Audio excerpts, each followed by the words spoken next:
Welcome to the 90th episode of the Meeple Society, a podcast about board games hosted by two longtime role players turned avid board gamers. My name is Katie. I'm Greg. And on this episode, we are going to dig deep into last weekend's Meeple Live. And I don't have any more notes than that. So I guess that's it. Yeah, because we have no notes. No, I have nothing. Our podcast show note thing is completely blank. Yeah. Because everything you just said was just off the top of your head. Episode 90 tab. No, we don't. So, anyway, Meeple Live was a week ago as of the recording. Actually, a week ago today. We were actually still thick into it a week ago today. It's Saturday. Yeah, I'm like going, what day is today? I was thinking it was Sunday already. And I'm thinking, we were in recovery mode. Nope, today's Saturday. No, it's Saturday. We're still in the middle of this. Anyway, oh my goodness. So, huge success. As always, we had some hiccups. This is our third year doing it. Mm-hmm. I feel like there's always going to be hiccups. Well, let's go into the prep. Okay. And then we can kind of talk about technical difficulties. And then we can talk about other things. So, okay. So the prepping, I feel we didn't do as much prepping this year. I don't think we did. I felt like it just kind of, I worked with Catherine on food, and we dealt with that. We made sure we had all the food covered. As always, I spent way too much money on food, and we have been eating chips and snacks for a week. But whatever. I've been taking veggies and fruit for lunch and breakfast every morning just because we still had some left. Beyond that, we gave the game list to Justin, as did Doug. He gave the video game list to Justin. Justin made the poster. We had to make up our new what am I trying to say here? I don't know. He's looking at me very expectantly, and I have no clue what you're thinking. Donation file thing. For the profile. Extra Life, yes. Yeah, because each year you got to make a new one. Yeah, and I've never understood that. It continues on. It shows you how long you've been doing it and everything, but for some reason you got to make a new profile every year. It just makes no sense. And it's just really weird. There should be a way. Maybe it's just to get rid of the dead files. Mm-hmm, maybe. But at the same time, there should be a way you just renew your profile so you don't have to keep putting out new links constantly. Yeah, because every year the link dies. Well, I guess it would kill the link for that year, and then you start the new year at your new totals that you're going to be making and everything. But still, I don't know. I've never understood that because now I did not realize that until you started talking about it, a month or two ago. Mm-hmm. And all this time in everything I've been putting on YouTube, I've been putting last year's links. Oh, no. I had no idea that they didn't work. Oh, no. So now I have it labeled as the 2025 link. Yes. And that link is good till the end of the year. So if you still want to donate, you can still go to the to the link, and the link will be in the description of the podcast and the YouTube channel. And you're actually going to put it in as the Meeple Society one, not the general team one. I think right? I actually have it down as the Meeple Society one. Okay. I'm pretty sure. Okay, because you could back out and see the roster and donate to whatever team you want, whether it be the Meeple Society, Coopla Nerds, or Fantasy Now Plus. Fantasy Now Plus kind of ran away with how much they got, but they ran a separate 24 hour marathon. They did, and he got some very large donations on that, so which is fantastic. Mm-hmm. But you're listening to it here on the Meeple Society. So therefore, we claim rights. Yeah. So anyway, how it works. So planning, there wasn't a lot of as much planning because the years before we had planning meetings and everything. Yeah. And this year it was just kind of we haven't gotten anything out of the planning that much. No, so the first year it was just you, me, and Justin, and we just kind of winged it, and it worked.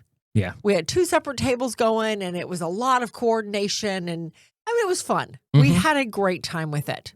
Yeah, now it was just board games. It was just board games. The second year, we hooked up with Coopla Nerds, whom we've known since well before we started this, but we just decided to join forces on it. They were going to be here anyway. Right. They're here anyway. And it gave us another outlet to put it on another YouTube channel. Absolutely. So we decided instead of two board game tables, because our dining room table, I love my dining room table. I really do. It's probably close to 100 years old, but it's very creaky. Yes. And the dining room is very hard to isolate from noise. Yes. So we just decided to go one table board games and then the video games. And that worked really well. I thought last year went very well. And then this year we did the same model. But last year we did a lot more planning. Yeah. And like you said, we really didn't. I felt like we were just repeating ourselves on every meeting. We brought in some other people to help us out with this and that. And we were looking for donations to help out with stuff. Never got anywhere with it. Or supporters to sponsor us and stuff, and never got it. No. Which we are still a small podcast and YouTube channel, so it's expected. Right. Eventually, maybe we'll get there. But and if you are listening and want to sponsor us please, do the 26th one, that'd be fantastic. Much appreciated. Just email us at meeplesociety@mail.com and we'll answer it. Yeah. Or hit us up on Facebook or any other number of places you can get a hold of us. So anyway, so this year we didn't plan. No. We just not a lot of planning. We kind of went off of what we had before. Yeah. Yeah, the rooms were set up almost identical. We changed up a few things as far as the visuals, but that was really it. Yeah. But the big thing was we now had the studio, which we're currently recording in. Yes. And that was set up with the HeroScape game all day. So we did add one more piece to it. Yep. Oh my gosh, that board was fantastic. It was absolutely beautiful board. But that was really our only big addition this year. And we'll talk about that game here in a few. Yes. So production-wise, there was a little chink in the armor this year. Just a little bit. Because our producer could not stay the whole 24. He had to leave in the middle of a big chunk, pretty much in the middle of the entire thing. Yeah, he was gone for about 11 hours overnight. So I took it upon myself. Myself? I took it upon myself. I turned Irish, I guess. Anyway, I took it upon myself with Doug from Coopla Nerds and Eric, our youngest son, to keep the ball rolling. Right, to take care of the board. To switch from table to table or pop a commercial in while we're setting up another thing because we weren't quite ready yet for the switch. And then also making sure that the streams got switched over correctly.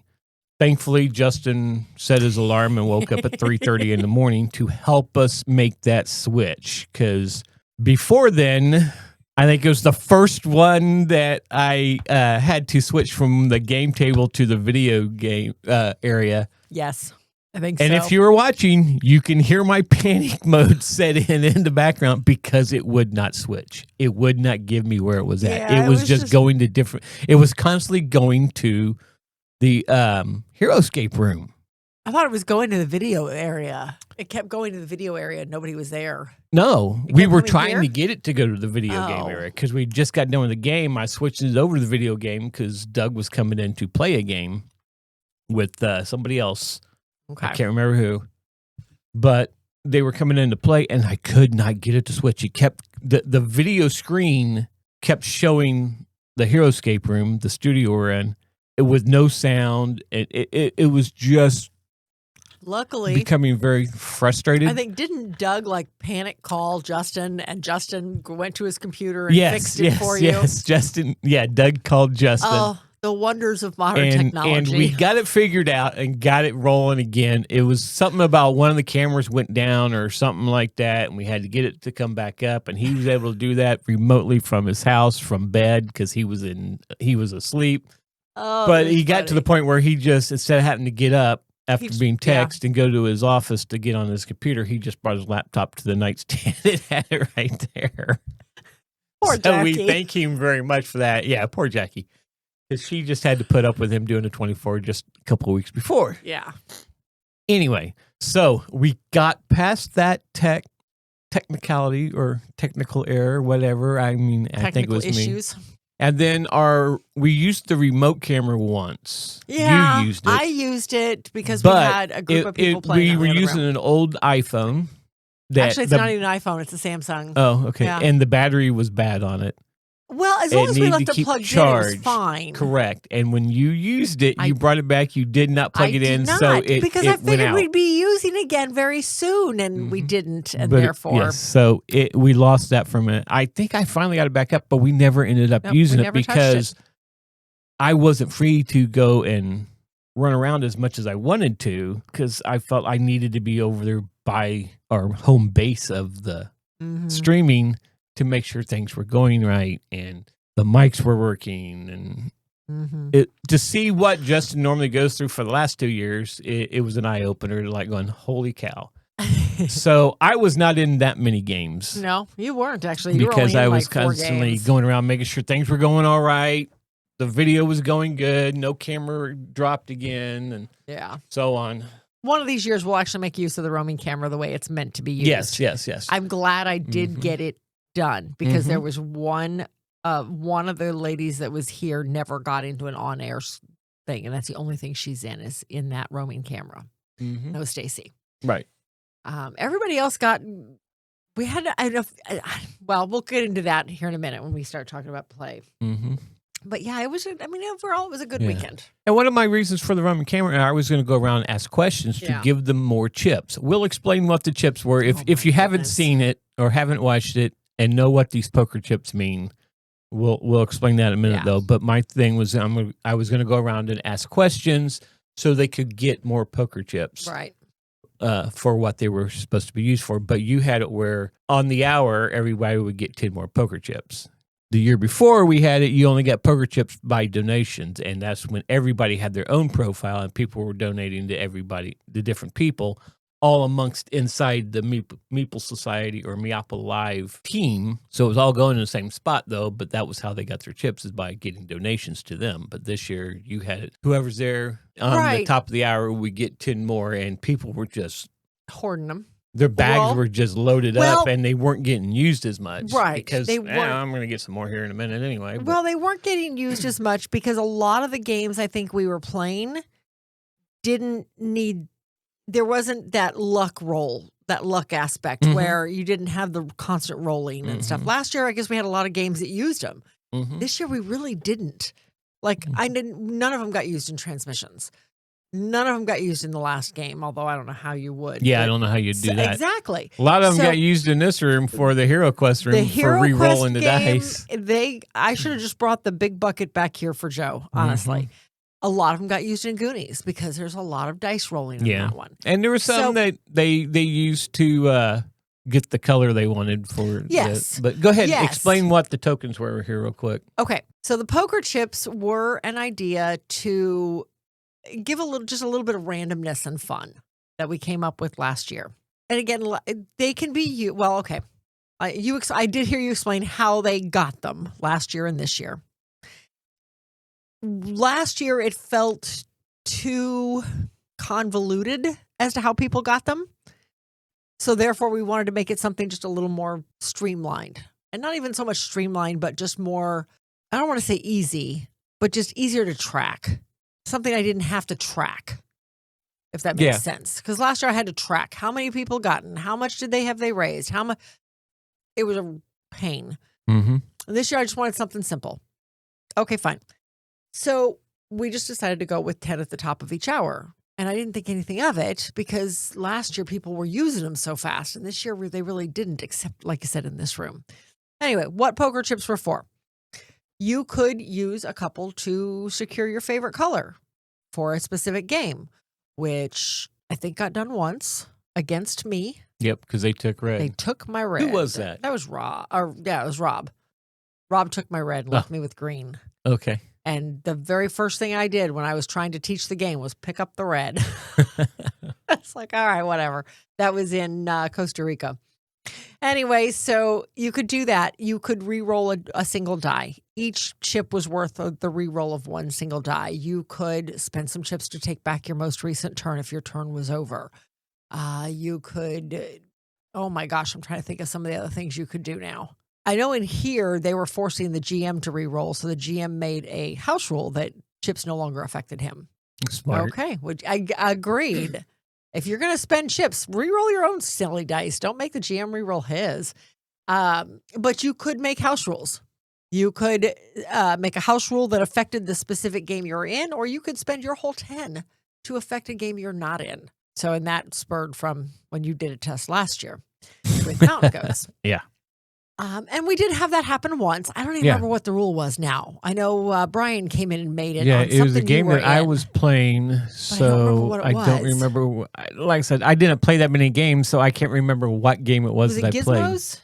No, it was Middle Ages. Middle Ages. He came into Middle Ages. Oh, it ended the rounds. Instead of having 4 rounds. No, Justin made that one. Oh, he came in. It had something to do with the barricades or the barracks. With the number of barracks you could have. You could only have 2 barracks. Yes. Or you had to have more ramparts than barracks in order to. Oh, that's it. Yes. Something like that. Yes. If somebody put out a barracks, you had to have one more rampart than barrack. Yeah. Or you had to do what the barracks told you to do. So I know he came in. There were house rules being thrown all over the place in that game. Anyhow, but that's what the chips were. So just something to add a little bit of randomness. Everybody really seems to like it. We're going to figure out a better way to do it next year again. We're going to revise that. If you do it on the hour, not so many. Right.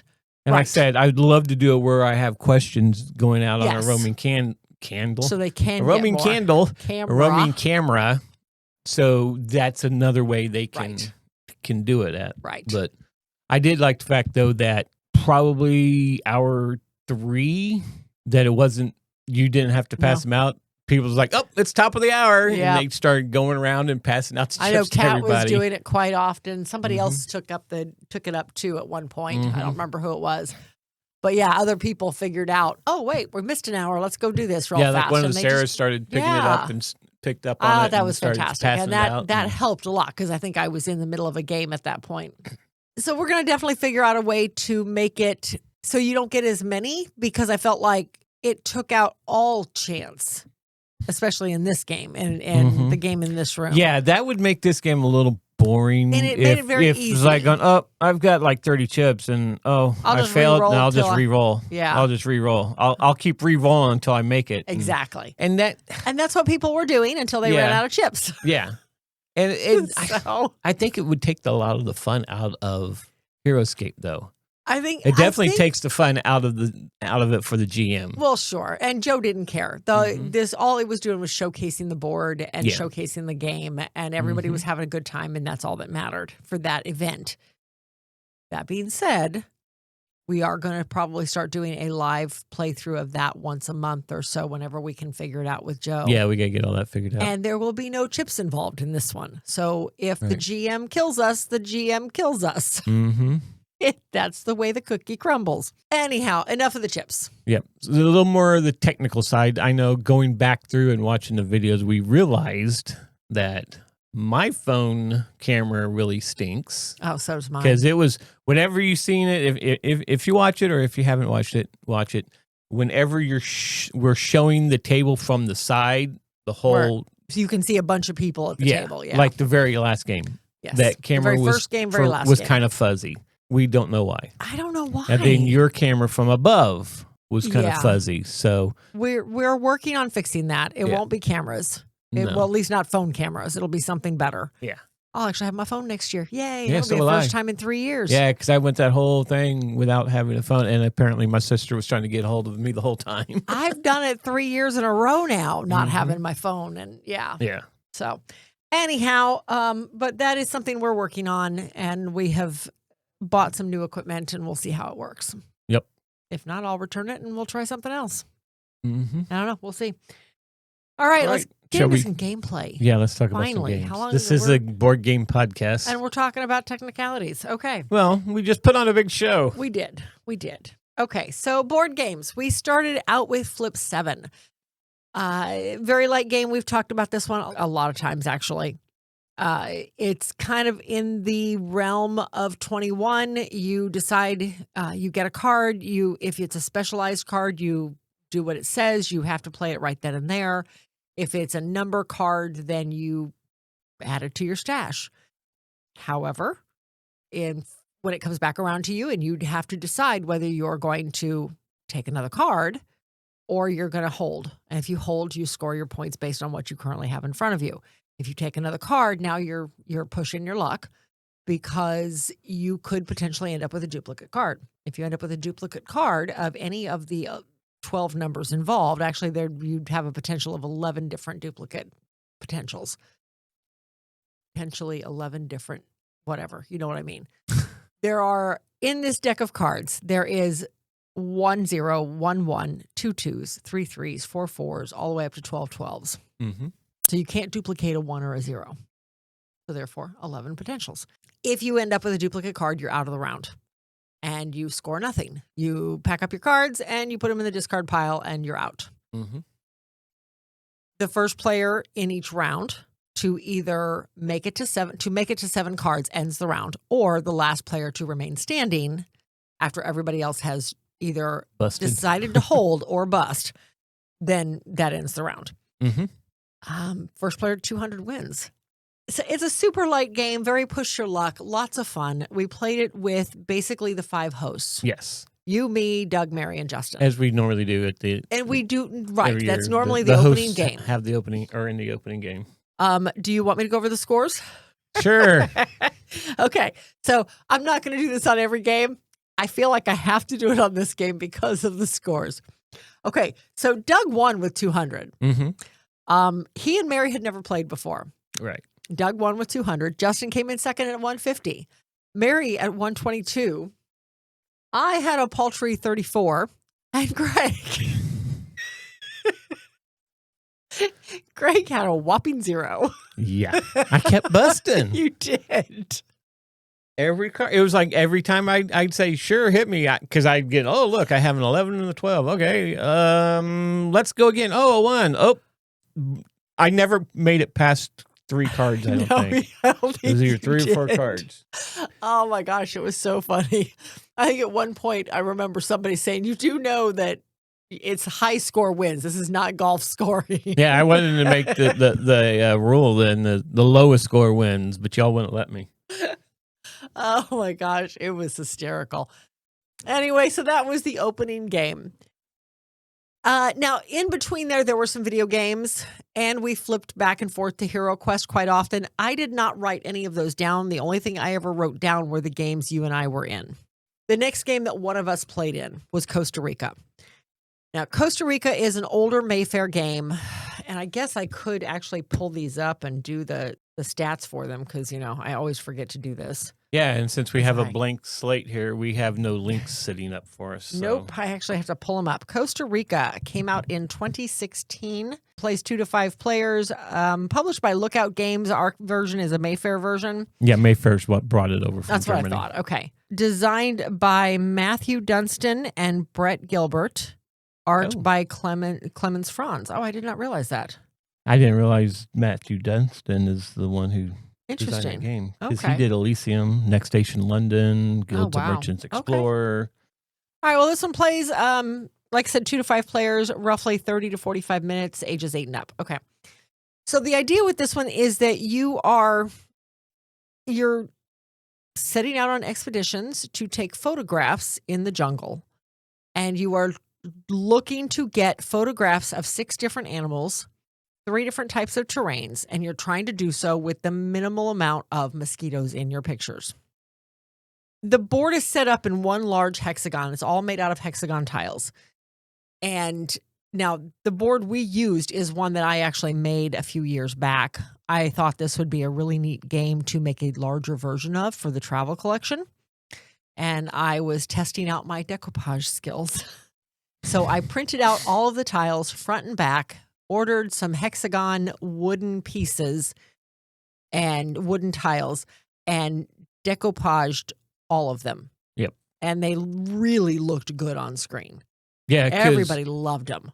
Because Rob even made the comment, I was like, well, that's kind of a cheapo looking box. I said, well, it's a homemade box because she enlarged this game. When we got the original game out and showed him the tiles, he goes, oh, no, we can't play with that. We got to play with these. Right.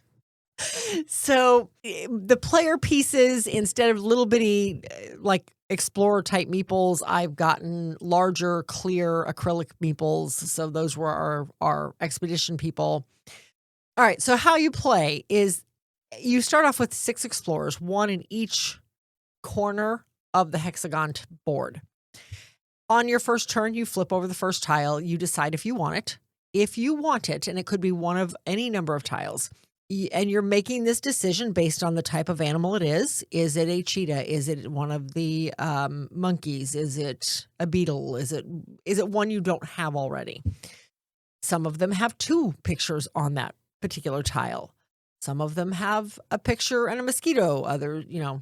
There's a couple of combinations. So you decide if you want it. If you don't want it, the next player in turn order has the potential of taking it.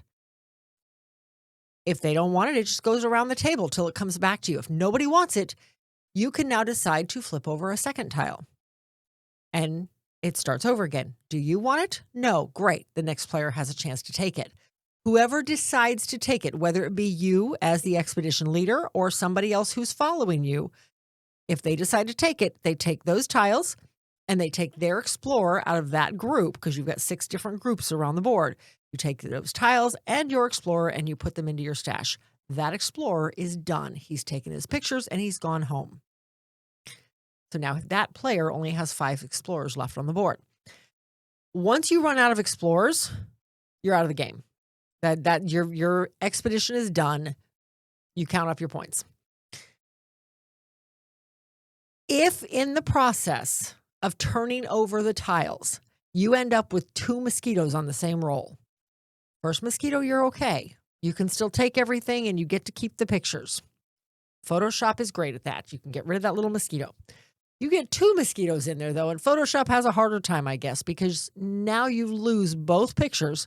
Both of those tiles come completely out of the game, and you have to settle for what's left. I had an instant where that's all I got. I had the second tile I turned over, had a mosquito on it also, and I lost both tiles, and that was the end of my turn. My expedition leader went home empty-handed. So I had forgotten how much I enjoyed this game. We had played it at 4-player. Yeah. And we played it 5-player. We had all 5 of us in it. It was Doug and Mary, April and Rob and me. Mm-hmm. And I think it's the first time I've ever played it 5-player. I don't think I used all my expedition leaders. I think I ended up with one still on the board. We ended up with a few of them that were just stranded. They were out in the middle of nowhere. There was no tiles left where they were. So the game didn't end once everybody has used up all their mission leaders? The game ends when either everybody has used up all their expedition leaders or there's no more tiles to be had. There is a very distinct possibility. There's only 80 some odd tiles on the board. Okay. And it's been a while since I've played it. I couldn't remember exactly how the game ended. Yeah, no, it's one of the two. And we ended with all the tiles being either out because they were left abandoned with no explorers near them, or all the tiles had been picked up. Okay. So now, who won this one? Mary won this one with 62. It was a fairly close game for the most part. Mary had 62. Doug had 59. April and I had 57. And poor Rob. Rob is not a good photograph taker, I guess, because he ended up with 22. So, but that's okay. At least it wasn't 0. At least it wasn't 0. At least he scored something. But, I mean, in the long run, you're looking for the quantity of pictures you took. Did you get one of every animal? Because that's 20 points. And how many of each animal did you get? Because the more you have of each animal, then the more points you're going to score. I just thought it was fun. It was fun to play with this version that I made years ago. That was only like the second time you played it, because I think we played it once you got it all done. Yeah. We played it. Just a 2-player game, I think. And it was I really liked the version. I was really careful with it, made sure everything was lined up properly and all the tiles had the right things on. I love it.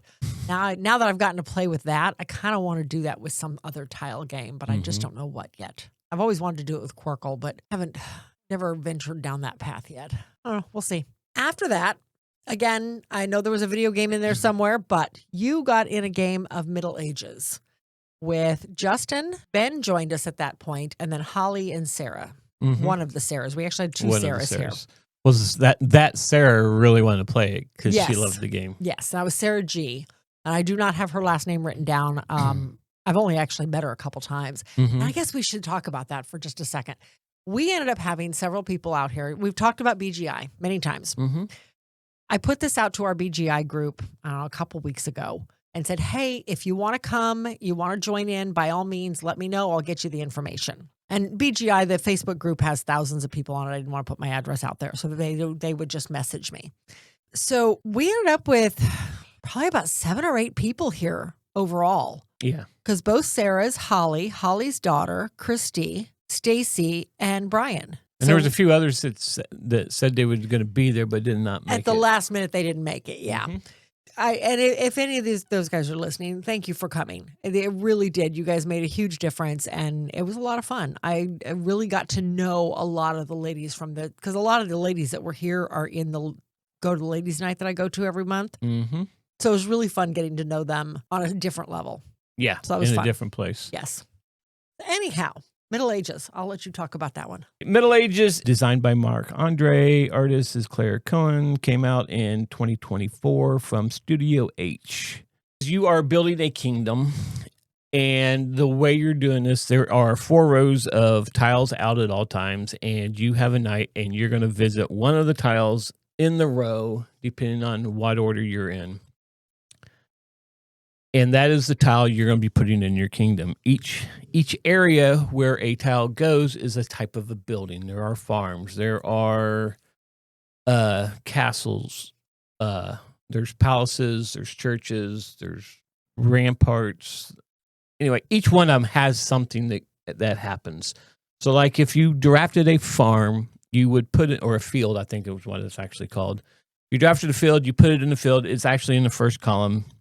And that's the cool thing about these tiles. They only fit in certain places. They only fit in that place that they need to be because it's kind of the cut of the tile. If you put it in the field, if you drafted a field, you would get a coin for each field you have, plus for each farmer you have in any of the tiles in your kingdom. There is a windmill or the mill. That one, if you put it in there, you would gain 2 coins from anybody who doesn't have the same amount or more mills than you have. I know you always got coins. I don't. Oh, that's right. That was the power. So you would automatically, like on the windmill, you'd automatically get 2 coins. And then anybody who has less mills than you have, you would collect 2 coins from them. The village, I guess it was the green tile. You would get 2 coins for each village tile you had and each rampart you had. And then if you had any of your buildings in the graveyard, meaning it had been destroyed, you can rebuild that building now for free. You just don't get anything from it. The next one was the ramparts, and you got 2 coins for each rampart tile you had out, plus any field tiles you had out. The ramparts basically are protection from the barracks, and we'll get to that when I get over to that one. Then there was the market. The market gave you 2 coins for each mill and each market tile you had out. Plus, it gave you a coin for each treasure chest you had on all your tiles in your village. Then it's the barracks. The barracks was a mean one. This kind of made it that hateful tile to take, but you always wanted to get it. If you did not have a rampart equal to or more than the person playing a barracks, you lost a tile, the farthest tile to the left, and you had to pay them 2 coins. But you also got 2 coins for each city tile or village tile you had, and each rampart or barracks tile you had. The church one is that you got 3 coins for each church tile you had in there. But you also got a modification for your board, which added a coin to one of the slots of the buildings. So, like, if I put it over in the field, every time I put a field one down, now I got 3 coins for each field I had in there. The cathedral or palace was 3 coins for each palace tile you had in it, but it also had a modification of it gave you an extra type of building. So, like, I took the tile that gave me... Let's say it was one of the mill tiles. I could put that on, say, in the field. So now every time I would place a field tile, I would get coins for all the field tiles and all the mill tiles I had. It made it really cool. Now, on the ramparts, you also got to put your banner out on a tile in any of the other rows, whether it's new rows behind you or rows that you haven't been to. That reserves that tile for you that nobody else can take. Now, when you get to that row your banner's at, you do not have to take the tile you already reserved. Your plans may have changed since then. You don't need that tile anymore. So you can pick that banner up and go to a different tile. And now somebody can take that tile if they needed it.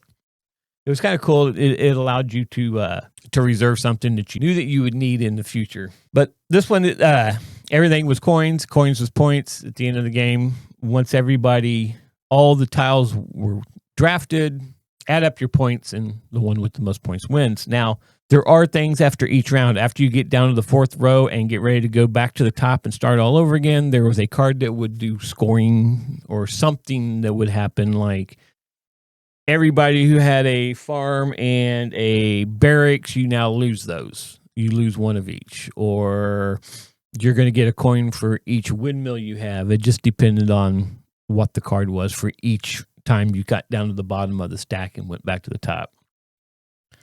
Also, at the end of the game, you lost 10 points for each building type you did not have in your kingdom.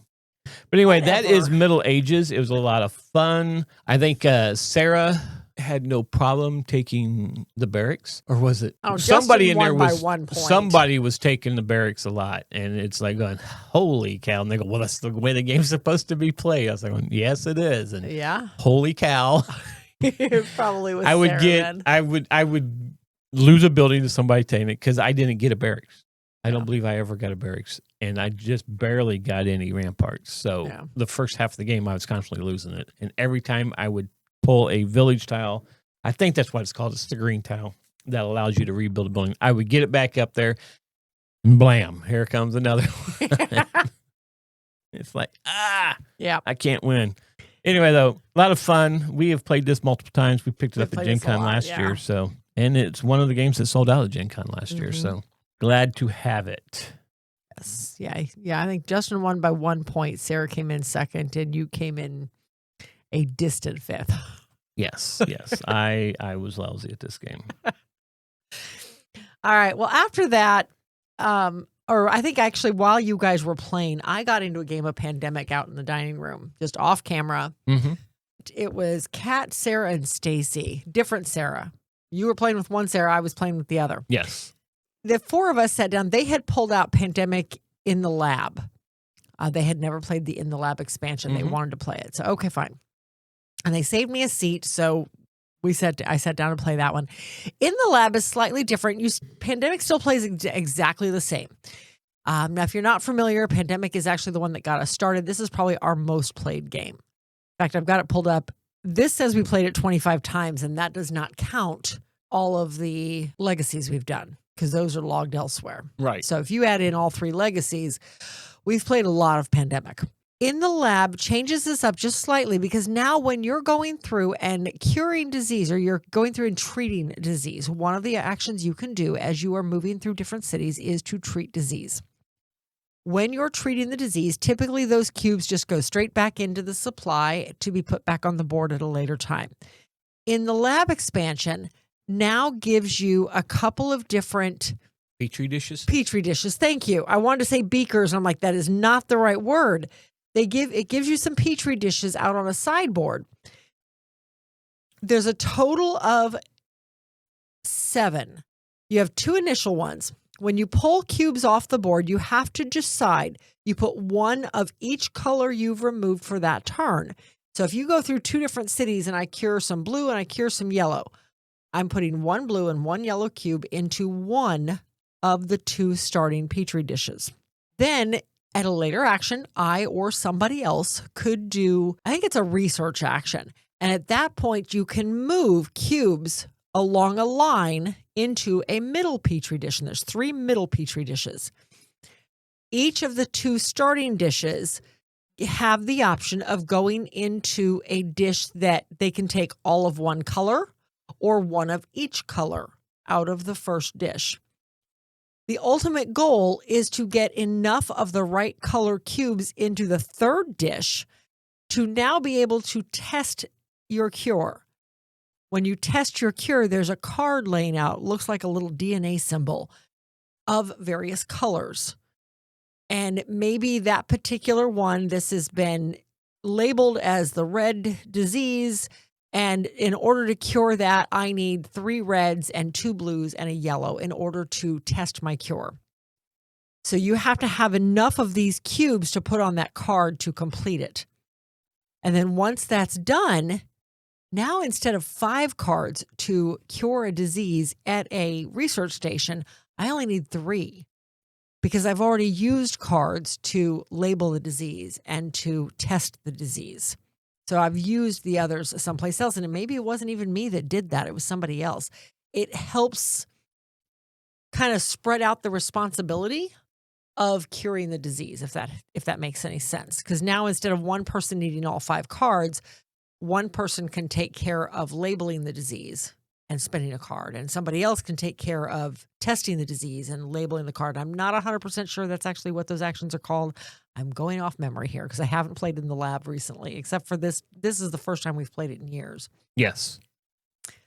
I had forgotten how much I enjoyed this expansion. It definitely added a little, I don't even want to say more complexity, but it definitely added a few extra steps.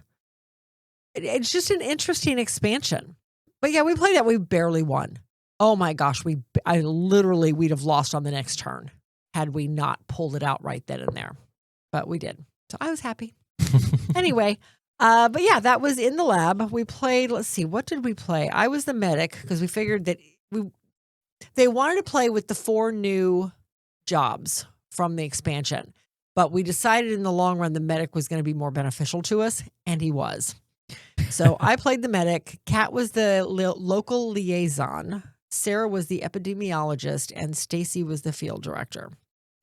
And like I said, we barely scraped that one out. Mm-hmm. All right. After that, it was after midnight at this point. Mm-hmm. I do have that note in my book. Again, we must have switched to a video game because from there I went to Transmissions on air with Ellery, Rob, and April. And I taught them Transmissions. Transmissions is another one that, and I had all the stats out to talk about in the lab, and you did not let me do that. Shame on you.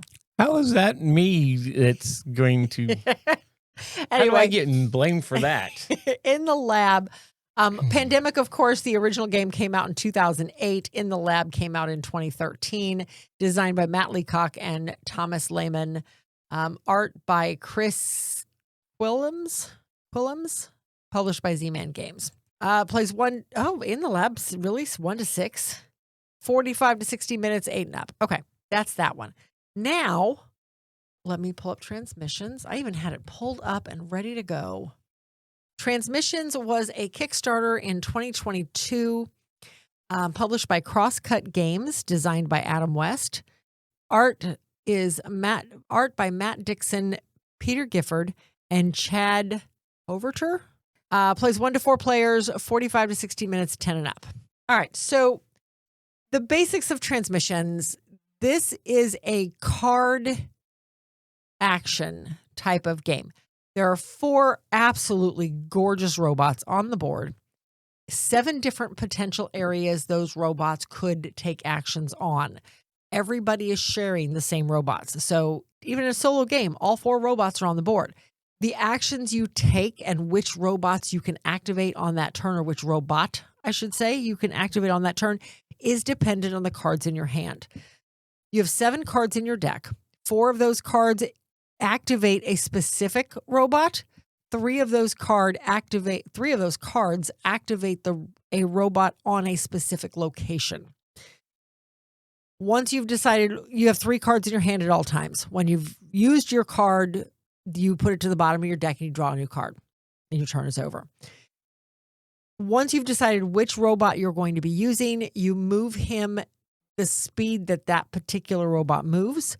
All of them have a base movement, but there are things that happen during the game that could improve or decrease the amount of movement that you are allowed to do with a specific robot. So, for example, the yellow robot would typically only move, I think he actually moves 4, and I do not have a picture of the board in front of me, so I'm totally guessing at that. Yes, I think he moves. No, he's actually the slowpoke. He moves 2.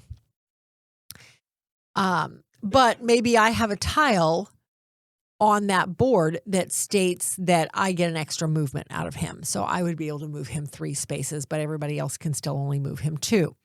So you're moving around the board. The 7 different locations on the board, there is an area you can pick up energy. There are 2 areas where you can pick up various types of engrams. The engrams are used to pick up, as well as the energy, are used to pick up ideas and item tiles out of the scrapyard and off of the docks.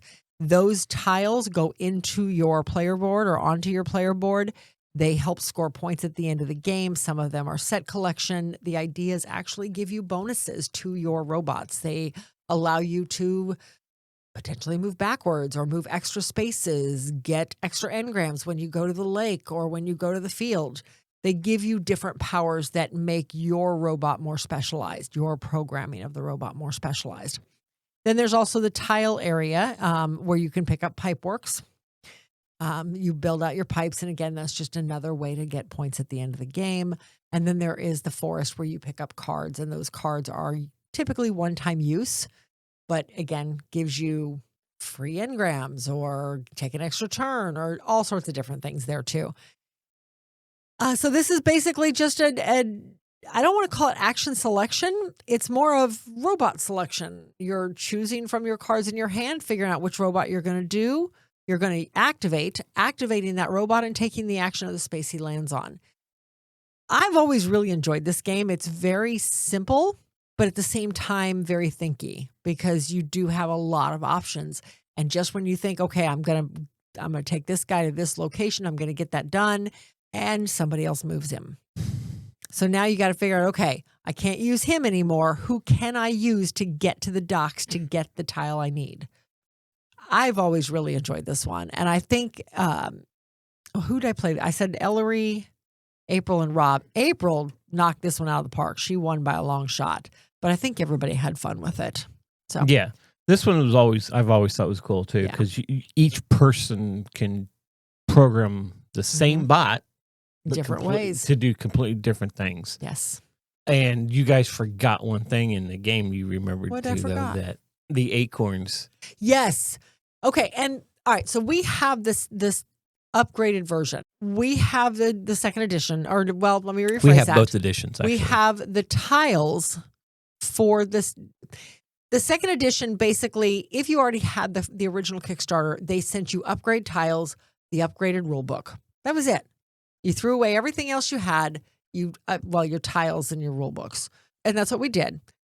I had cruised through the rule book, made sure that I was aware of all the changes. The acorns is the one part I missed. Acorns only come into play at the very end of the game. They are literally just end game scoring. They have no other effect on the game, but they come from the forest cards. On the bottom of the forest cards, there is either 0, 1, or 2 acorns printed on the cards. In the original rule book, the person who had the most lost 5 points. 5 points, yeah. You lost 5 points at the end of the game. Well, rather than making it a negative connotation and making people avoid taking those cards, because those are very beneficial cards, now the new way it's done is the person who had the least amount of acorns got 5 points at the end of the game because they never used any of these cards. So I thought that was pretty interesting. I liked that change. We decided it was Ellery, even though nobody had kept their cards. I knew there was a reason to keep them, and I knew there was no collective discard pile, but for the life of me, I could not remember why we needed to hold on to them after they'd been used. I remembered that when I was going through final scoring. Yep. But we decided it was Ellery because he didn't even take a card till literally the last turn of the game was his first card. So we knew he had the fewest amount of acorns because the rest of us had each had 2 or 3 cards already. But anyway, fantastic game. I have always really liked this one. So, but that is Transmissions. Next game played was Gizmos. I was not in that one. That was you and Sarah again. Sarah, you had both Sarahs in that one actually, and Doug. Gizmos from 2018, designed by Phil Walker Harding, artist Hannah Cordoso, Julia Ferrari, Giovanni Guillemets, sure, Matthew Harlot, and Saeed Jalabi. I'm guessing on the last one for sure. and published by Simon Games. This is a 40 to 50 minute game, but it is a engine building game. On your turn, you get to do like one of 5 things. 1, 2, 3, 4, 5. Yes, 5 things. So one of the things you can do is you can file. This is you would place a card in your archives, which is off to the side of the board, and then do anything in that column that you have. So like you start off when you file, you can take a marble blindly and put it in your little area. You could also pick, which means you get a pick one of the 6 available marbles that are in the row right in front of it, kind of like Potions Explosion, how they come out, but there's only one column, only 6 marbles in it. You get to pick one of those and put it in your savings. You can blind. Yes, you can blind. You can build. You could build one of the inventions out there that's going to add to your engine. And how you do that is you have to pay the amount of marbles that is on the card. So like say this card takes 2 blues and a black. Well, you got to have 2 blue marbles and a black marble. Once you do that, you pay it, you put it back in the dumps thing, and then you put the card wherever the icon on the card says. So it could go either in the file. It could be a pick card. It could be a build card. It could be a research card, or it could be upgrade cards. So it'll go wherever it is, and it'll trigger when that part of the game goes on. You can research. You can draw as many cards from the deck level of 1, 2, or 3, because there are rows of cards out there with decks for level 1, 2, and 3. Of course, 3 is more expensive, and it's also how the game ends. You could choose however many your research level is set currently at over where your upgrade part is at, and then you can choose one and you can archive it or build it.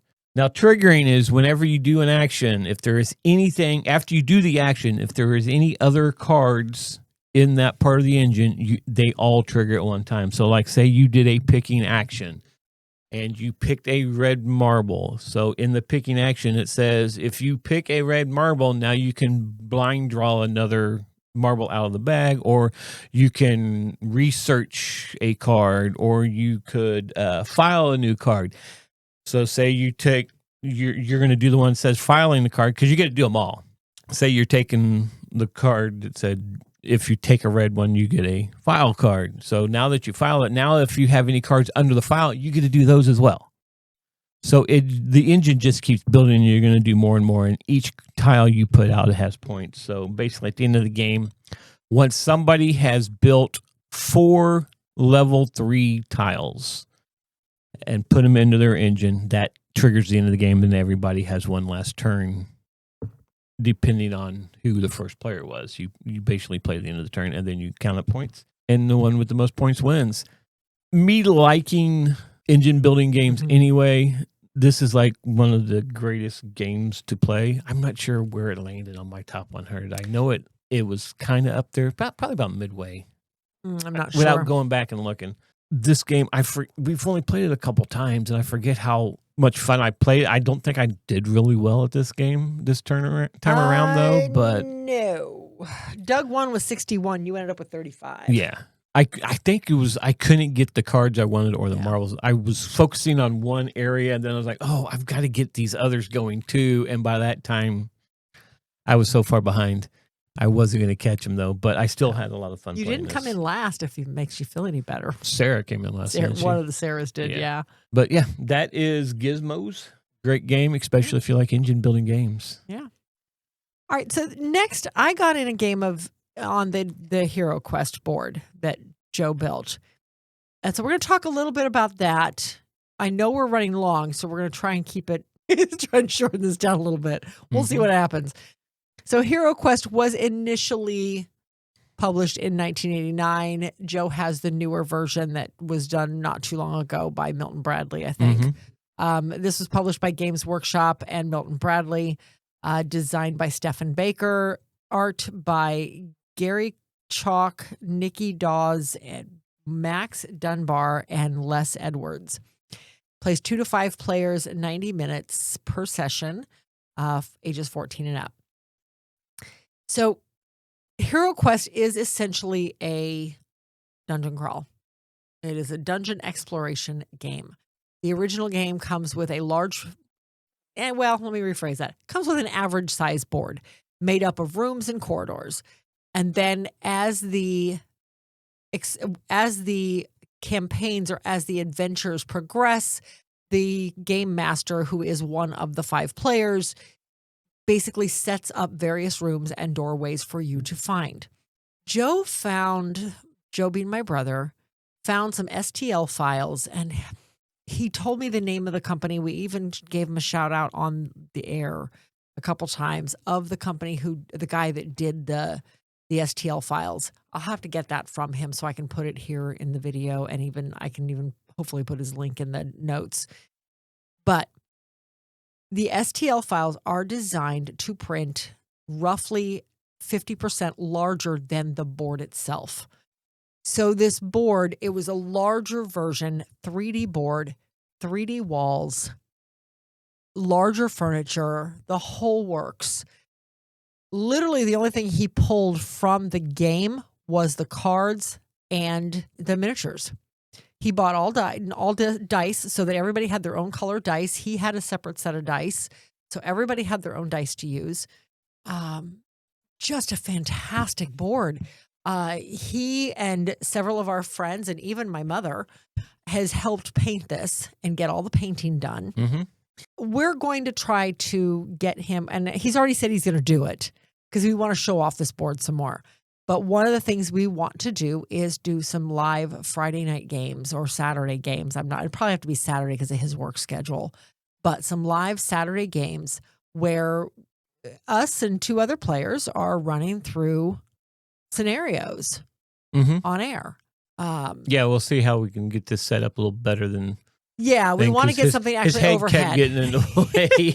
Joe, you got to move your head. Got to move your head. They can't see the board. This is true. We need to figure out some better angles. Yes, absolutely. So there is a few technical things to work out, but we definitely want to get this done. Mm-hmm. I'm anxious to really start playing and digging into some of these and making use of this gorgeous board that they built. Mm-hmm. But with that one, I played with Kat, Holly, and John started. And then Holly's daughter came in and took over John's cleric, and then John ended up heading home to take care of the dog. But we won, but we also used a whole lot of chips to do so. So, I suspect it will be a lot harder when there are no chips in play. Yes, because there's no rerolls then. Nope, no rerolls. We will fail gloriously. I mean, we have the chips. We can try and bring them in. I mean, I never used any chips. Oh, well. But the HeroQuest board, if you're curious, I'll show some pictures if you're watching this on YouTube. I've got it earmarked multiple times on all 3 of the live videos. If you want to see it in action, by all means, go out and check those out. It is just a gorgeous board. Anyhow, after that, I got in a game of River Valley Glassworks with Doug and Holly, Christy, and Hannah. Hannah being Holly's daughter. This was the only game Christy got in on, I think. That's the only one she got in on air. But anyway, she came almost fresh off of a flight from Paris, bless her heart. I don't know what possessed her to come over here after, jet lag, but that's okay. I wasn't going to turn her down. Anyway, River Valley Glassworks, I know we've talked about a few times. This is one where you are basically panning glass out of the river, and the glass has one of 2 things. You're using the color in order to put it onto your board. You're using the shape in order to pull others out of the river. I'm not going to go into it a lot because I know we've talked about it a few times, but we do have the deluxe version. And like I said, you're pulling glass out of the river based on the shapes that you currently have in your pan. Once you've put one of those shapes into the river, you're pulling from one of the river sections next to where you just placed yours down. You're pulling those off and you're putting them onto your player board. First player to 17 pieces of river glass triggers the end of the game. You finish the round, play one more, count up your scores. But you're trying to get a variety of colors. But like, for instance, there's 9 colors in the game. Your board only holds 7. So if you get those extra 2 colors, you lose points. Likewise, if you get more than 5 of any one color, you lose points because your board will only hold 5 of each color. It's just a really interesting game, super quick. I actually played it twice because I played it here with these guys on air. And then later, when a bunch of you guys were playing Dungeon Kart, and we'll come back to that one, Mary and I sat down and played it when Mary got back in the morning.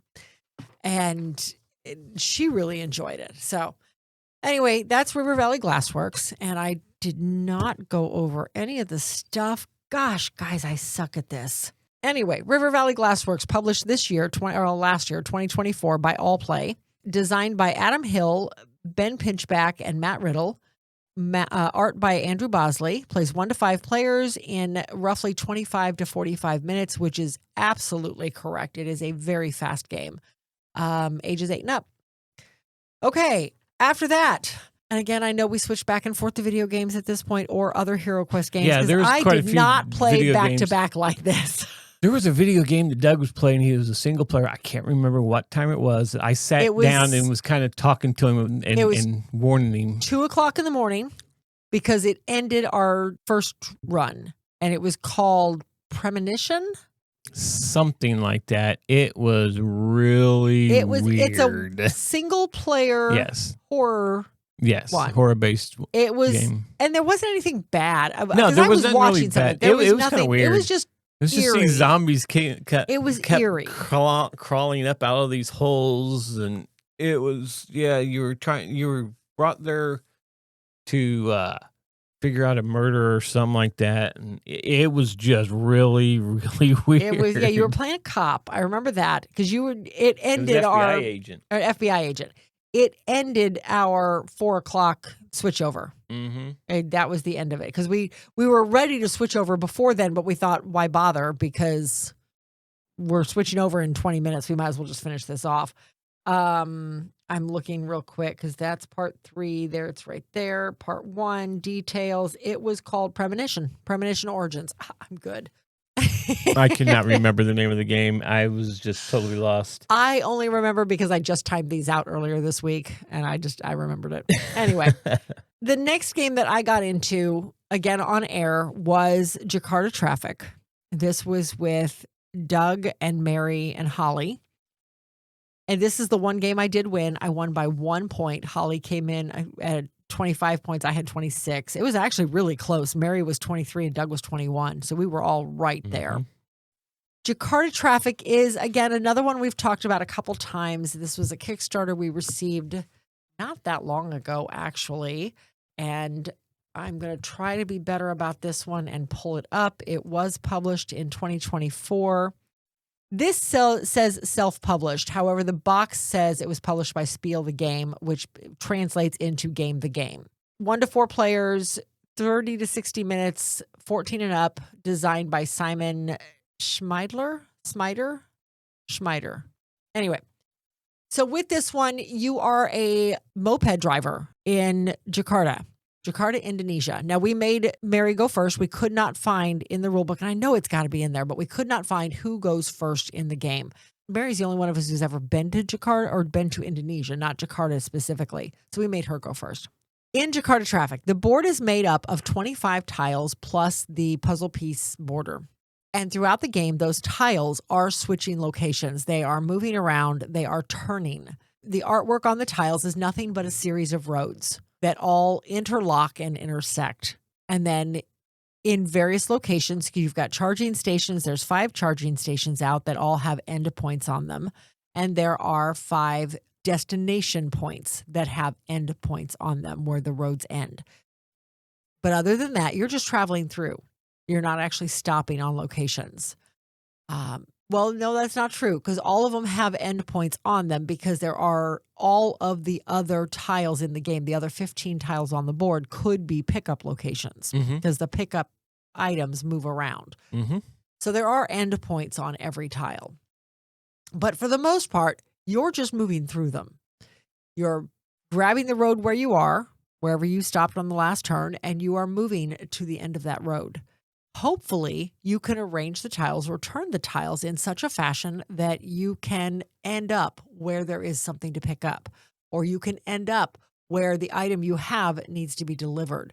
Or hopefully, if you're out of energy, because you use energy on your cell phone every time you pick up or deliver anything. You only have 3. It's the most you can have at one time.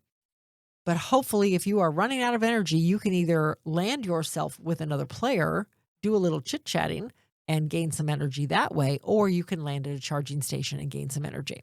I feel like there's a lot going on in this game because the location items are constantly moving. The pickup and drop-off locations are moving. It's just a lot of fun. The traffic is moving. The traffic is moving. Holy crap, because the board changes constantly. Yes, and I do like how they, as the designer described it during the Kickstarter and everything, when I was reading some of the comments and everything about it, he goes, because somebody asked about why so much turning of the tiles, he goes, that represents the changing in the traffic patterns in Jakarta, because it's constantly changing like that. Yeah. And I thought that was really cool, because you could be like, oh, I just need to turn that tile. Then somebody comes in and changes a tile in that path you had already made that now you would need to be able to move 2 tiles to be able to get to where you wanted that.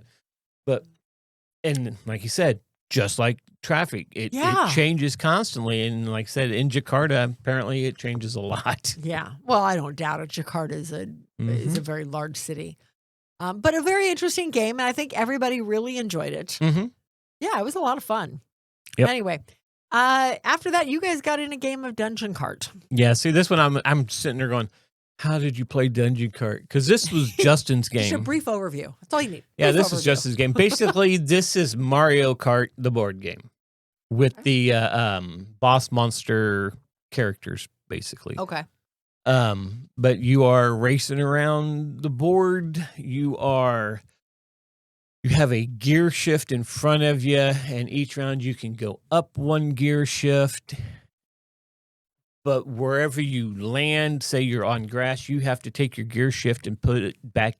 If it's below you, you have to put back down to where grass is at on your gear shift, or in mud or what have you. You can never go forward if you landed on something. If you landed on an area that was in front of you, you couldn't go up that way.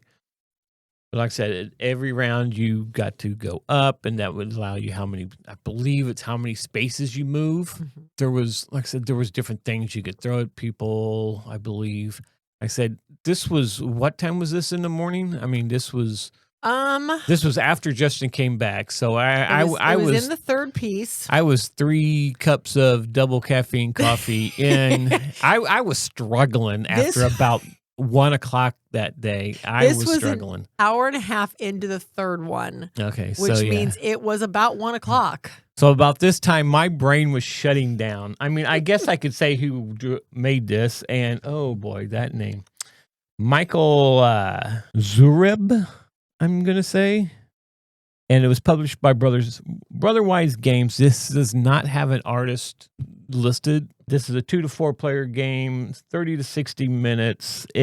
And what we had was the Kickstarter version of it. Came out in 2024. That's about all I can remember about this game. I know some people was like, "Oh, it's a great," and I thought it was a great game. Yeah. I enjoyed playing it. I don't know who won the game, but like I said, by this time my brain was already starting to shut down, knowing that I still probably had another 8 hours to go. 6 to 8 hours. 6 hours. You guys ended this. We switched over to a HeroQuest game going on at 3 o'clock. At the 3 hour mark. So it would have been about 3 o'clock. So yeah. And I know Justin won. You played with Justin, Kat, Holly, and Doug. Yeah. Justin was a bad teach because he's the one that taught it. He was. He won the game. He'd never played before. No, he'd never played the game either, because it was a game he always brought to game days with us, and we just never got to it. Yeah. So he's like, I'm playing this game. So he's like, let's put this on the list. So we did. Yeah. It was fun. I think you would enjoy this game too. Okay. But like I said, this was the beginning of Stream 3, and I had already been on a sugar rush and crashing from that, which I shouldn't have been because I have to watch my blood sugar now. And 3 cups of the double caffeine coffee to counteract that. Yeah, I was just kind of zoned after that. Probably one of the reasons why I wasn't in any games, because I just could not concentrate. Well, from here on out, you actually were in a lot of them. So I must have gotten my 5th wind. I guess so, because like I said, from Dungeon Kart, we switched over to a HeroQuest game. Because our friends Doug and Sarah had arrived, so they were in here. So we had it back here for a few minutes. And then we got in actually 3 rounds of landmarks. Oh, yeah. With the 2 of us, Doug, Mary, Holly, Kat, and Justin. And we technically won all 3 of them.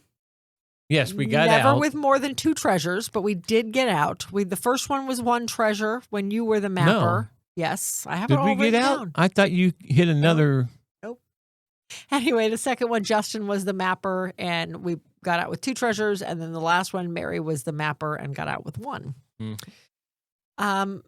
Landmarks is kind of a map building. You start the game out with whoever the map person is. And you can have as many people playing and discussing this as you wish, but whoever the map person is has a kind of a master card in front of them, kind of like code names. Yeah. And you start off with 3 totally unrelated words on the board. Yeah. Now, we played a larger version of this. We did use basically a player mat from Twilight Imperium. And then it wasn't a player mat, it was the game board. The game board, right. But the neoprene mat version. Thank you. That's what I was trying to say, is a neoprene mat from Twilight Imperium as our board. And then I had made like 5-inch hexagons to act as our tiles. So again, they could be more easily seen from above versus the little 1.5-inch, 2-inch tiles that come in the game on the cloth mat board that never lays flat. So anyway, you start off with these 3 unrelated words, and then whoever the map person is can see where all the treasures are. They can see where the water is, because water translates into the number of tiles you have left to before you run out. Thus, if you run out of tiles, i.e. run out of water, then you are out of the game. The game is over. You've lost. You didn't get out. But you know where the treasures are. You know where the traps are. You know where the curses are. You know where the exit is. And you know where the wells are. So your job is to get your group to as many of the treasures as you can. There are 3 treasures on the board typically. And then to get out without hitting, hopefully, any curses or traps. Sometimes it's unavoidable, but you got to try. In order to do that, though, you're looking at the 3 words you have, and you're coming up with something that ties them together, something that ties at least 2 of them together so that you can lead them in a specific direction. It's an interesting game. Like I said, I can't remember the words now that we had, but for instance, maybe somebody had the word fabric and, I don't know, body. You might use the word shirt to lead them in a specific direction. Hopefully lead them in a certain direction. Because what was it we had? At one point we had wolf, and I think it was Justin, because we were joking about $1 words, because then he wrote the word dog, and we went up 1 because a wolf is a canine breed. Yeah. Sure. So we went up, just straight up. And then he came up with cat, and we went straight up again. And then pet, and we're like, okay, pet could be a dog, it could be a cat, it could be, and we debated on that one for a long time. And then he came up with toys, and it's like, wait, it could be a cat toy, but it could also be a pet toy. But do you really ever say the phrase pet toy? It's cat toy or dog toy. It was hysterical. We had a lot of very lively conversation. Well, the one I was leading you to get a second one, or actually I think I was going to get the medallion or something like that. Or no, I was going for more water or something. Yeah. Anyway, and I put down foil. Oh, yes. And then I put down sword. Yes. And Kat caught it, but not in time. No, because you guys put it someplace completely different, way up, and then I got to just try and bring you back down that direction. I was like, going, oh, geez. And then, because nobody could understand why I brought out sword to go by foil. Well, no, because why would they? A foil is a sword, kind of a sword. So, but yes, I know and it where goes you back to our picked it up from Star was Wars not what I was thinking about. Okay, though. well, but it worked, but it didn't work because you guys didn't put it where it needed to go. We didn't catch it fast enough. Yes. Oh my gosh. Yeah, it was an interesting game. But yeah, super fun game. A great group game. Lots of conversation. Yeah. Which is kind of where we were going with this one anyway. More conversation laid into the thing kept people awake. So Yes. All right. So after that, Goonies got played. We were not in Goonies. The very first year we did this, my brother ran a game of Goonies with Kat and Doug and Sarah, our friends Doug and Sarah, and then Doug from Fresh Coopla from Nerds. Coopla Nerds. It was very confusing having 2 Dougs and 2 Sarahs, 3 Sarahs Three technically. Sarahs, yes. And then Kat. Okay, so this has become just a tradition now. So they played their game. Joe, we kind of shut down HeroQuest for a little while, and the 5 of them sat there and played Goonies. While they were doing that, we got in a game of London Cabbie. 6-player London Cabbie. I still want to know how Jeff knew we were playing and told somebody to block my taxi. Because that wasn't online. It was never on air. Yeah.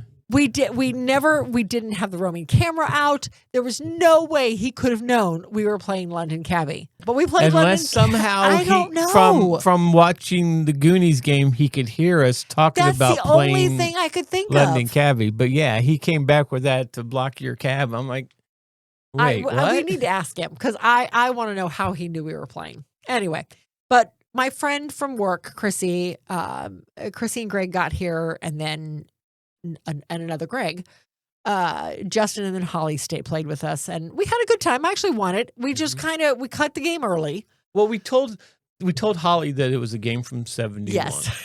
And she was like, oh, okay. So she was coming up with some other games. Like, no, that's going to take a lot of thinking. So finally she goes, how long does your game from 71 take? And I told her, and she goes, well, let's try it. And what the heck, right? We put it on the table, and she's like, what did I ask for? Now, London Cabbie, as you said, came out in 1971. This is a game I grew up with. Yes. I found it 10 years ago when we started collecting. Notice I said collecting, not playing, because, whatever. But anyway, 2 to 6 players, about 2 hours, but that can vary depending on what your end goal is. Ages 12 and up. Designed by Drakes, Jarvis, Walsh, and Gluck Incorporated, or LTD actually. Published by Intellect Games and Waddingtons. And it doesn't have an artist, but this not. artist, I swear, is the same Mad artist Max, from Mad Magazine. Yes, I agree. You'll have to put up a photo of a Mad Magazine in the that's box a good cover idea. of that and I will do see it. the comparison. I will but do yes. that. Okay. Anyway, it's an interesting game about driving a cab in London. On any given turn, you move your cab 20 spaces along the roads, the one-way roads, making U-turns where you have to get to where you need to go. You pick up passengers in various locations, and then once you've picked them up, you have no idea where they're going until they get in your cab, as you should with a cab in 1971. You don't know. Once you pick them up, you pull a destination card, and that tells you where they're going. With a couple minor exceptions, you have no choice. You have to take them there. That's your job. So you then spend your next several turns getting them across the board to another location, and then getting paid anywhere from 25 pence to $1.50, or a pound, pound 50 pence. Pound 50. A pound 50. Thank you. I was going to say that did not sound right. No. Anyway, and then you pull your tip card. Meanwhile, there are traffic jams that come out that could block your road. There are other cars that could block you because they're going in the same direction and just not moving as fast. Once you get so many pounds, once you get to 3 pounds, you can put a second cab on the board.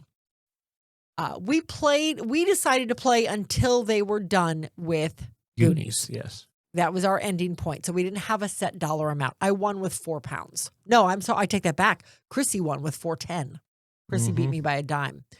Yeah. I mean, just a super low-key game. I like the fact that by turn 3, Holly was already searching to see how much the game cost, because she really enjoyed the game. She goes, this is actually a lot of fun. Yeah. Yeah, it is an interesting one. And we get that from everybody who ever plays it. They're like going, what is this? And then they play it. They're going, it was actually a lot of fun. This is an interesting game. It could not be. I mean, I've always said, hey, they need to reprint this, but it would not fit in with the time because of Uber. No. Because, I mean, you can make it Uber, though, but then you automatically know how much money you're getting. Right. Yeah. So it's still a lot of fun. Yeah. I it's enjoy from it. our time zone. Yes. Our time zone? Our time period. And like I said, I've always loved this one. I used to play it as a kid. So, all right. After that, we got in a game of Ito. That was with Chrissy and the other Greg, Justin, Doug, and Holly. We played 4 rounds. We won 1. Ito is, and there's a lot of games out that do this. Mm-hmm. We bought this one because it was talked about favorably on the Dice Tower quite often. They really enjoyed it. We've since seen a few others that do the same thing. But with this one, you have a card that just simply says 0 on the board. The deck of cards ranges from 1 to 100. Then you have a stack of cards that are double-sided that could be, they're a topic. Things that smell bad, things that are soft. It's something you would be surprised to hear a 5-year-old say. That was one of the things we had. Animals you would like to ride, whatever. So you read both sides of the card. Everybody votes on which side you're going to actually play. And then everybody looks at their number. And again, those are numbered 1 to 100. And you have to come up with an example based on your number that nobody else can see that fits the category of what you have. Like we had most popular drinks. Yeah. That was one of the ones we had. And somebody put down, I think Chrissy said coffee and put it way down at the end. Mm-hmm. Very popular drink. And it is. I agree. It's a very popular drink. I think I had like 46. All of my numbers were middle of the road. It is really easy to come up with examples for the first 20 and the last 20, but those middle of the road ones are a lot harder. Yeah. They're just kind of, you know? It was a fun game. We did win 1, and we all took on a second card now. So now instead of there were 7 of us, instead of 7 cards out there, we had to get into order. We now had 14 cards we had to get in order. Mm-hmm. We did not win 1 in that round. No. But, I mean, we didn't do bad. The last one, which I think was the toddler question, may have been the drink question, I don't remember, was we only lost by 3 cards. We had 3 cards out of order, which wasn't bad out of 14. But anyway, that is Ito. Again, fun party game. Lots of people can play, which makes it interesting. And the very last game we got in, and for this one, we pulled everybody who was still in the house into this game. So we had 11 of us playing at this point. Was Cranium Party Playoff. This is like a party version of, what is the word I'm looking for? I have no idea. It's a brackets. Yes. Party version of brackets. So Party Playoff was published by Cranium. I know that much. Mm-hmm. 2008. Designed by Kim Vanderbroek. Plays 4 to 99 players. Wow, that would be really loud. 30 minutes. How many players? 4 to 99, it said. Oh, yeah, that would be very loud. Anyway, so with Party Playoff, you have 4 topics or 4 categories on the board. And one of them is like people, one is places, one is things, and I don't remember what the 4th one was. You start off with one of the 4, and you have 8 individual topics. For instance, the people one. Like in the people category, we had, who did we have out there? We had the lunch lady was one of them. The lunch lady, that. Billy Idol was in there. Billy Idol was in there. There was, wasn't George Clooney in there? Yes. There were a couple of big names, and then the lunch lady and a couple others that I had never heard of. So before the game starts, you have your ultimate question. Everybody knows what the final question is going to be for the final challenge. And that for us would look good on a t-shirt. So that's laying in the middle of the board. Everybody knows what the final one is. However, each individual bracket is decided on a different question. Yes. So like for the people one, one of the questions was, you would want to trade clothes with them. I don't remember who was. I mean, and it wasn't the lunch lady. Lunch lady went out lost, the first round. And so you take each of the 8.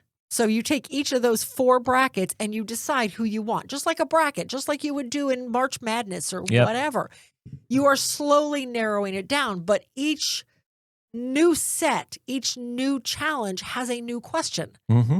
So by the time you get down to your last 2, now you're like, okay, who looks better on a t-shirt? Yeah. The challenge in all this is that when you put out the 8, you have your 8 people, your 8 things, your 8 places, and your 8 movies. Whatever. I think it was movies. Was it? I don't remember what it was. It shows movies. Oh, okay. I'm sorry, moves. Moves. Actions. Moves. Actions. That's right. So you have those in 8 in each of the 4 categories. You have to take your sheet and figure out who's winning each category. Mm-hmm. who is going to be out of those 8, who is going to be the ultimate winner of people. Yeah, you got to bring it down to your final 4, Yes. and then you got to break that down to the champion. Yes. And then you have to guess, okay, I'm going to guess somebody else in the game is going to pick this is their winner. Yes. Doesn't have to be my winner, but that was for I the know tiebreaker? Justin's going to, it was an extra 4 points. Ah. But I know Justin's going to choose his final goal is going to be the lunch lady. Mm-hmm. It was not the lunch lady. Because he put up a big fight for the lunch lady. He did. Like one of the things was like a handlebar mustache. I remember that. That was ridiculous. That was so funny. Oh my gosh, the conversations. And I don't even want to call them conversations. It was arguments. It got loud in there.